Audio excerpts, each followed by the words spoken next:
भारत के सबसे रोमांचक गेमिंग प्लेटफॉर्म विंजो पर हैं 70 से भी ज्यादा गेम्स। तो खेलो अपने मनपसंद गेम्स और रोज जीतो करोड़ों के इनाम। Download now from winzogames.com। Game में वित्तीय जोखिम शामिल है और इसकी आदत लग सकती है। जिम्मेदारी और अपनी जोखिम पर खेलें।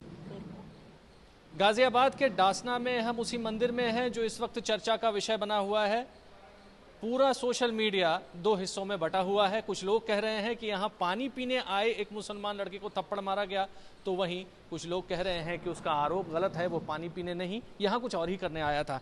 हमारे साथ इस मंदिर के महंत स्वामी नरसिम्हानंद जी हैं। ये बताइए साहब, तमाम आरोप लग रहे हैं मंदिर पर, क्या कहना है आप? देखिए, इस मंदिर को हमेशा ही षड्यंत्रों के केंद्र में रखा गया है। यहाँ के जो इस्लामिक जिहादी हैं वो चाहते हैं कि ये मंदिर खत्म हो जाए। ये उसी षड्यंत्र की एक कड़ी है। एक जरा सी घटना का इतना बड़ा तूल पकड़ना और पूरी दुनिया का इस पर खड़ा हो जाना, ये दिखाती है कि षड्यंत्र कितना गहन था।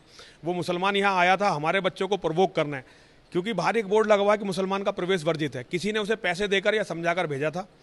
उसने यहाँ आकर शिवलिंग पर किया शिवलिंग पर। हमारे लड़कों ने देख लिया और हर लड़कों ने पकड़ लिया। जब वो पकड़ा गया तो उसने कह दिया मैं तो पानी पीने आया था, जबकि पानी पीने आने के लिए उसे मंदिर के अंदर आने की जरूरत नहीं थी। बाहर पानी है, बाहर पानी है। और एक बात और भी खास बात है, आप जरा पता करिए, न्यूज़ चैनलों को उसका बाप बता रहा है कि मेरे 10 बच्चे हैं, लेकिन यहीं के मुसलमानों ने बताया कि उसके 17 बच्चे हैं, 10 लड़के और 7 लड़कियाँ। 10 लड़के और 7 लड़कियाँ। ये ऐसे कैसे बच्चे हैं जो इतनी तादाद में पैदा हो रहे हैं और जो मतलब जिन्हें खाना और पानी नहीं मिल रहा घर में? तो ये जो गहन षड्यंत्र है, इसके बारे में जरा जांच करिए। इस मंदिर के इतिहास को जांच करिए। 4 बार मेरे महंत होते होते यहाँ डकैती पड़ी, 4 बार मैंने FIR दर्ज करवाई, एक भी बार केस खुला नहीं। यहाँ हमारे मंदिर के अंदर घुस के बाहर बोर्ड लगे होने के बावजूद हमारे मंदिर की देव प्रतिमाओं पर करने आते हैं, हमारी बेटियों को छेड़ने आते हैं, हमारे मंदिर में चोरी करने आते हैं। क्यों आते हैं हमारे मंदिर में, क्यों आते हैं? मेरी समझ में ये बात नहीं आई। ये मंदिर कोई प्राइवेट प्रॉपर्टी नहीं है किसी की, और ना ही ये सार्वजनिक जगह है। ये तो हमारा धार्मिक स्थान है भाई, कोई पिकनिक स्पॉट तो ये है नहीं। अगर कोई पूजा के भाव से आ रहा है, श्रद्धा के भाव से आ रहा है, तो मुझे बताए, मैं पूजा करवाऊंगा। अपने विधि विधान से मैं उसकी पूजा करवाता हूँ। एक भी मुसलमान आज तक पूजा के भाव से तो यहाँ आया नहीं। राजनीति हम करते नहीं, हमारा किसी भी राजनीतिक दल से, किसी पार्टी से कुछ लेना देना नहीं, हमें कोई संगठन हमारा है नहीं, तो हमारे यहाँ मुसलमान को आने की जरूरत क्या है? मेरी समझ में आज तक ये बात आई नहीं है, आज तक नहीं आई है, जबकि सबको पता है कि भाई यहाँ जाओगे तो प्रॉब्लम होगी। 2 सवाल इससे निकलते हैं महंत जी। पहला ये कि बोर्ड लगाने की ऐसी क्या जरूरत पड़ गई कि इसके अंदर एक समुदाय विशेष के लोगों का अंदर आना मना है? दूसरी बात, जो उस बच्चे ने बताया कि वो बोर्ड पढ़ ही नहीं पाया क्योंकि वो अनपढ़ है, तो पहले सवाल का पहले जवाब दें कि बोर्ड लगाने की क्या जरूरत पड़ गई? देखिए, बोर्ड लगाने की जरूरत तो इसलिए पड़ गई कि मुसलमानों के लड़के यहाँ आके जब मेरी बेटियों को छेड़ते थे और हम उनके परिवार वालों से शिकायत करते थे, तो इतनी बड़ी बड़ी दाढ़ी वाले मौलाना उनका पक्ष लेने कर यहाँ लड़ने के लिए आते थे। ऐसी घटनाएं मेरे सामने कम से कम 8-10 बार हुई। जब मैं इन घटनाओं से थक गया, तब मुझे ये इंतजाम करना पड़ा। मुझे इस बात की घृणा नहीं होती थी कि ये मुसलमान मैंने ये लड़की छेड़ रहा है, मुझे ये घृणा होती थी कि उसकी कम्युनिटी उसे इस काम के लिए कितनी सपोर्ट कर रही है। एक दिन मैं बाहर से आया, एक बूढ़ी माँ यहाँ बैठी हुई रो रही थी, उसके साथ उसकी जवान लड़की थी। मैंने कहा भैया क्या हुआ आपको, क्या हुआ, क्यों रो रही हो? उसने कहा बाबा देखो, इस लड़के ने, पॉइंट वहाँ पे लड़का खड़ा हुआ था, कि मेरी बेटी के साथ ऐसे किया। वो घटना मैं आपको बताना नहीं चाहता, घृणास्पद घटना है, मंदिर के अंदर किया। तब हम लोगों ने डिसाइड किया कि भाई अब मुसलमान हमें इस मंदिर में नहीं चाहिए, नहीं चाहिए, नहीं चाहिए भाई, नहीं चाहिए। उस जो जिन्होंने आरोप लगाया है मारपीट का, उनका ये कहना है कि वो पढ़ाई लिखाई में उनको आता नहीं है, कुछ अनपढ़ है, इस वजह से बोर्ड नहीं पढ़ पाए और पानी पीने के लिए अंदर घुस गए थे। एक बात जरा मुझे ये बताइए आप कि ऐसे कौन लोग हैं? मोदी सरकार, उससे पहले कांग्रेस सरकार, हर पढ़ने वाले बच्चे को मिड डे मील दे रही है, स्कॉलरशिप दे रही है, लेकिन बच्चे पढ़ने नहीं जा रहे। क्यों नहीं पढ़ने जा रहे? और डासने में ये मारपीट की पहली घटना नहीं है। अंदर मुसलमान आता है तो कुछ ना कुछ झगड़ा, या तो वो हमारे लड़कों को पीटता है या हमारे लड़के से पीटते हैं। कोई पहले नहीं है कि पहली घटना है। ऐसे कौन लोग हैं जिन्हें ये पता नहीं है डासने में ये बोर्ड है? आप किसी मुसलमान से पूछ लीजिए, ऐसा कोई मुसलमान नहीं है जिसे नहीं पता कि डासने के देवी मंदिर में ये बोर्ड लगा हुआ है। ये एक बहुत गहन षड्यंत्र था जिसकी जाँच होनी चाहिए थी, लेकिन ये जाँच नहीं हुई। और अब नहीं हुई जाँच, सबका नजला हम पे पड़ गया। पता तो ये चलना चाहिए था कि वो लड़का आया क्यों था। देखिए, जहाँ तक है नाबालिग 15 साल का लड़का है वो, असल में 15 साल का लड़का है वो। 15-15 साल के लड़कों ने डॉक्टर BS तोमर का पिछली बार कत्ल किया था। यहाँ 15 साल के लड़के कातिल हैं। चैन स्नैचिंग की घटनाएं 13-14-15 साल के लड़के कर रहे हैं। उन्हें अपराधियों की ट्रेनिंग दी गई है पूरी, और अपराध वो केवल हिंदू के खिलाफ कर रहे हैं, अपने मोहल्लों में अपराध नहीं कर रहे। वो अपराध करने के लिए हमारे मोहल्लों में आते हैं। और मेरी बहन बेटियों के पास केवल एक ये जगह है, ये मंदिर का स्थान है जहां मेरी बहन बेटी शाम के समय घूम भी सकती हैं और यहाँ पूजा करने भी आ सकती हैं। इसके सिवा जितने भी यहाँ के तालाब हैं, पार्क हैं, सब इस नाजायज बढ़ती हुई आबादी ने लील लिया है। सारे तालाबों में मकान बना दिए हैं, पार्कों को कब्जा लिया है, सब जगह मकान बना दिए हैं, और फिर भी शिफ्टों में सो रहे हैं। सोने की जगह नहीं है, और बच्चे पैदा करे जा रहे हैं। इस डासने में मैं आपको कम से कम 20 ऐसे लोगों के नाम आपको गिनवा सकता हूं जिनके 15 से ज़्यादा बच्चे हैं। 20 की तो मुझे पता, और भी होंगे। वो क्या हो रहा है भाई, हमें भी तो बताया जाए।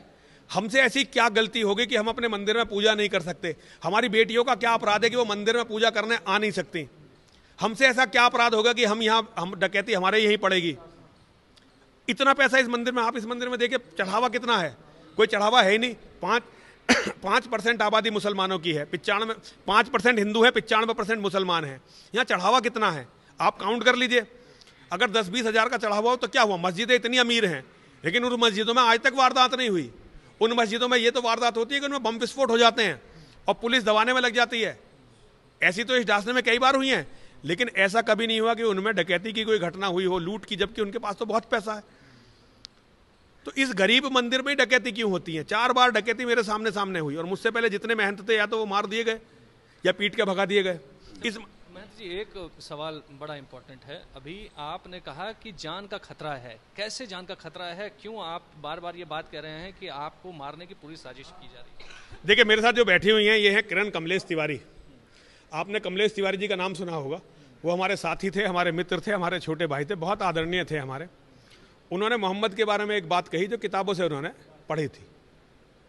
कमलेश तिवारी जी का जब तक जीवित थे, हमने कमलेश तिवारी जी से कई बार कहा कि भाई आप मोहम्मद के बारे में मत बोलो। कमलेश तिवारी जी ने हमारी बात मानी नहीं, और इस्लाम के जिहादियों ने उनका कत्ल कर दिया। जब पंडित कमलेश तिवारी जी का कत्ल हो गया तो मेरे मन में ये बात आई कि जो बात कमलेश तिवारी जी कह रहे थे, अब वो बात ख़त्म नहीं होनी चाहिए। तो मोहम्मद की जीवनी को पूरा मैंने पढ़ा, और जो उसका सच है वो पूरी दुनिया को बताने का प्रयास किया। अब उनका एक नियम है, उनकी अपनी किताबों में जो मोहम्मद के बारे में हदीस में लिखा हुआ है, कुरान में लिखा हुआ है, और किताबों में लिखा हुआ है, इस्लामिक इतिहास में मुसलमानों ने लिखा है, जब उस बात को एक काफिर नॉन मुस्लिम बोलता है तो वो उसकी सज़ा मौत बताते हैं, उसे मार देते हैं। तो मैं उनकी किताबों में जो लिखा हुआ है मोहम्मद के बारे में, वो अपने लोगों को बता रहा हूँ, और इससे वो मुझसे बहुत नाराज़ हैं। यही मीटिंग हुई थी, कोई मीडिया पूछने नहीं आया, 5000 मुसलमान इकट्ठे। उन्होंने कहा कुछ भी करो, इसका कत्ल कर दो, कोई भी हथियार खरीदो, कितने पैसे लगेंगे हम देंगे। तो अपनी सुरक्षा के लिए क्या कर रहे हैं आप महंत? देखिए, मैं तो सरकार को लिख के भेजता रहता हूँ। कल भी मैंने एप्लीकेशन फिर दी है। तो कुछ, अब ये तो सरकार के, मैं क्या कर, देखो गरीब आदमी, मैं छोटा आदमी हूँ, मैं क्या कर सकता हूँ? मैं तो अपना मंदिर चला रहा हूँ। सरकार चाहेगी जिंदा बचेंगे, सरकार चाहेगी मारे जाएंगे, इसमें हम कर क्या सकते हैं? पंडित जी मरवा दिए ना हमारे। पंडित जी को अखिलेश यादव ने जीवित रखा। हिंदूवादी सरकार में हमारे पंडित जी की हत्या हुई क्योंकि गार्ड ही नहीं था, तो मर गए ना। अब हम मर जाएंगे। लेकिन जब हम लगातार मरते रहेंगे तो ये बच्चे जो खड़े हुए ना मेरे चारों तरफ, ये सोचेंगे कि क्या बात है। फिर ये हर बच्चा मोहम्मद की जीवनी को पढ़ेगा, और फिर ये निर्णय लेगा कि मैं सच बोल रहा था या झूठ बोल रहा था, और उसके बाद चीज़ें बदलेंगी। बोर्ड के बारे में जो चर्चा चल रही है, तमाम लोगों ने जाकर के शिकायतें भी करनी शुरू कर दी उसको उतरवाने के लिए। तमाम लोगों ने नहीं, केवल घटिया मुसलमानों ने, गंदे मुसलमानों ने। जो शरीफ मुसलमान है वो तो कह रहे हैं भाई उनके मंदिर में बोर्ड लगा हुआ है, लेकिन असलम चौधरी जैसे एक विधायक ने, इसका कारण है, असलम चौधरी का तो लड़का पिछले साल खुद यहाँ लड़की छेड़ता हुआ पिटा है।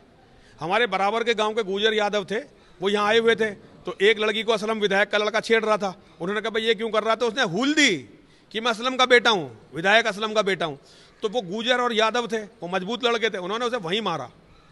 लेकिन हम केस नहीं रजिस्टर्ड करवा पाए, पुलिस ने समझौता करवा दिया, लड़की के परिवार वालों को डरा दिया कि तेरे पे तेजाब फेंक देंगे।